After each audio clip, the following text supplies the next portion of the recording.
I'm Richard Pyatt. Thanks for joining us once again as we revisit our folks, our experts at Skyodin Marketing. Jake Steenholt is here. So is Grant Steenholt as well. Welcome back, gents. Thank you. Thank you. We are today focusing on an understanding of SEO. You hear those letters a lot. Search engine optimization. Our special guest today is Max Whitaker with Semrush. Hello, Max. Hey, thank you so much for having me, guys. Excited to be here.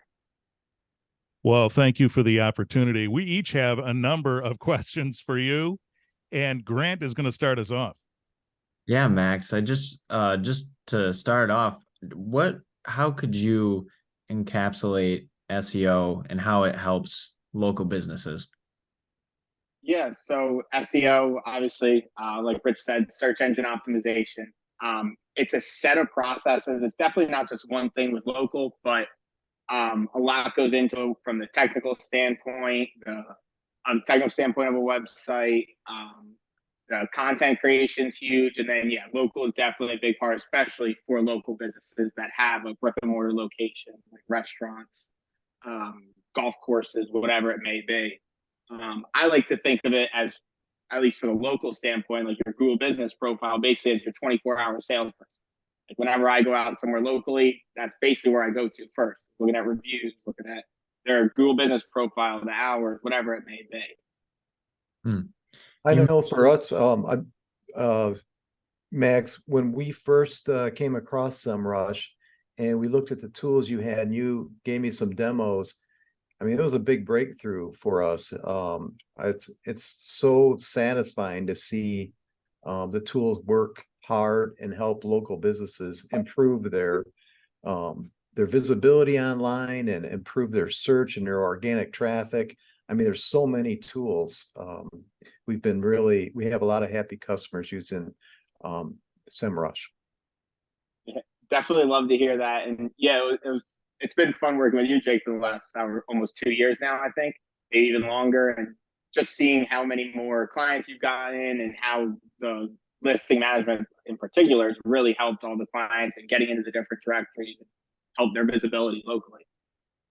You mentioned, I want to just jump in a second because I want to make sure I understand, Max. SEO means that these are the indicators that help, like if someone makes widgets and somebody's looking for widgets and that person goes to Google and types in widget makers, that you come up. Is that an oversimplification? No, that's pretty correct, but there's a lot that goes into it. Like I said, it's not just like local standpoint. There's content creation, the technical side of your website, still SEO, but researching keywords, knowing what your competitors are doing. So there's a lot that goes into it. When it comes to content creation, what do you think is the important part to that aspect of SEO that draws in more viewership? So it's gonna absolutely be different for every single business, but like I always say to my clients, especially like smaller businesses that are just starting out, like start with a blog, create a blog around whatever you do, whatever it may be, as long as it's relevant, and just start creating that content, especially now with all the new AI tools that there are. And I know, kind of getting off topic a little bit, but you can create so much content, especially just using AI tools, and creating that content within, like I said, blog will definitely help to rank and get those keywords that you're looking to rank for. I think that can sound daunting for some businesses. They have so many things to uphold, so many aspects of their business that they're running, but that's where Skyodin comes in. We do use all kinds of tools in Semrush to make content, including some AI apps that are included in the Semrush platform. So that's something that we can help businesses with. Yeah, absolutely. For Skyodin, we ourselves are creating content and doing our own little bit of SEO ourselves, but also doing it for businesses that we have in Semrush.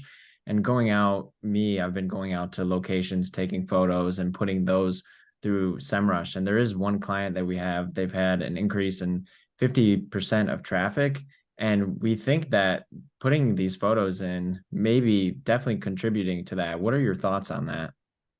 Yeah, I was gonna say it's huge. Like, and I'm not even thinking like from Google standpoint. I'm just thinking from like my standpoint of whenever I go to a new city and new town, wherever it may be, first thing I do is restaurants near me or whatever it may be. And if they don't have pictures, if their hours are wrong, or they don't have a phone number, if they don't have a website, I'm just not going there. Or if their biggest part is looking at their reviews.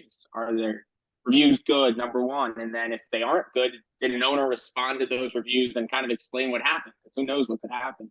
So that all absolutely goes into it.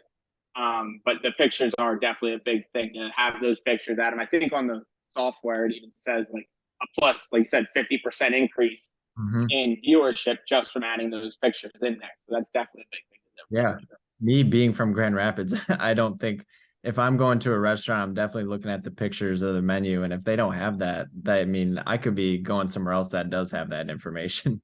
Yep, 100%.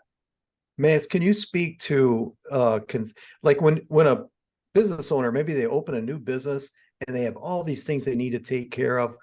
They might be there can be, you know, Google Business Profile, Yelp, Yellow Pages. I mean, where do you start? Can you tell us a little bit about how Semrush organizes talk to about the importance of having the same information on all listings, and maybe a little bit about how listing and citations helps a business. Yeah, so that's the best part about our listing management service, that it goes out to all those different directories, Yelp, Bing, Yahoo, whatever it may be, and it puts your name, address, phone number in there exactly how you want it. And you want it to have it consistent. You don't want Yahoo to have a different phone number, different hours from Google. You don't want Bing to have different pictures, or pictures, I guess, don't really matter, but you don't want the hours to be different, whatever it may be there. And our listing management tool puts it all in there exactly how you want it, distributes it to the directories.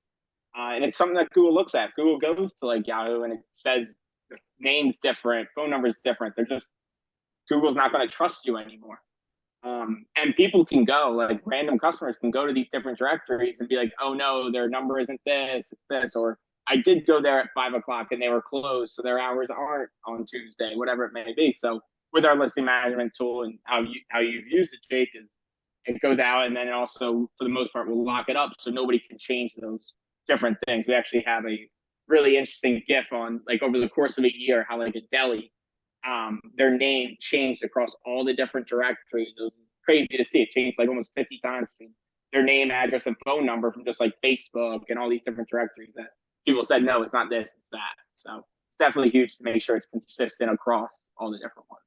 Yeah, Google likes that, and therefore, if it is consistent and you are on all those listings, you're going to get more search results for sure. Yep. You mentioned earlier looking at businesses, and when looking at businesses, you might notice a dormant amount of activity between the business owner and a client leaving review, or a customer leaving reviews. Are there some things in Semrush that help with monitoring online reviews and reputation? Yep. Yeah. So it's all included within the listing management. With the premium one, you can actually respond directly to those reviews. And I mentioned it earlier, but that's another thing that Google looks at. Like not only how many like 5-star reviews you have, obviously huge, but even like for a 1-star review, is the owner at least responding? So at least responding to at least, now if you have thousands of reviews, you're probably in pretty good shape, number one. But if you have like 100 reviews, like make sure to respond to every single review. That's something that Google looks at, and something that if you're not doing, it's hurting where you're ranking, especially locally. So the key then is activity to some extent. Yeah, it's definitely part of it. Like if you just let it go and just not pay attention to it, hope that the 5-star reviews come in and you're not even paying attention, it's not helping you as much as it could. We have a retail chain of 18 stores, and their traffic is, we took them on listing management last June, and it's June now, and that's in a year they've improved by 4 times from their original traffic. And what we've been doing is taking pictures of every one of their locations. We'll take 45 photos and we'll use best practices. Grant takes the photos, and we've done all the stores in a year. We've got one left, and then we're just going to go and do another round to keep all that fresh traffic on there. And then we don't just put photos on there. Grant is real careful with putting the metadata, and we use some of the keywords in the photo labeling so that we can get that extra search. Yep. Yeah, absolutely. And even like in the categories section, adding those different categories that they're in will help as well. Yeah, you can look at competitors and see, sometimes I'll look at competitors and see, oh, they're in this category and we're not. I'm going to go ahead and add that back in. Yeah. That's one of the other features I like about Semrush is monitoring the competition and seeing how their traffic's looking against ours. Yeah, it is kind of funny because a lot of people that I talk to, they don't look at their competitors, or they don't know who their competitors are. And I'm like, how is that even a thing? How do you not know who your competitors are? But yeah, within the software, being able to look at competitors, what keywords are driving traffic. For reviews, you could, or for even with listing management, you can see what competitors are ranking ahead of you on Google Maps down to the block level with the heat map. So being able to see those different competitors and what are they doing? What are they doing differently than me to rank higher? Right. What about reputation? Is there a way to monitor easily your online reputation? Well, again, kind of just going back to like the listing management with that premium listing, you can monitor the reviews.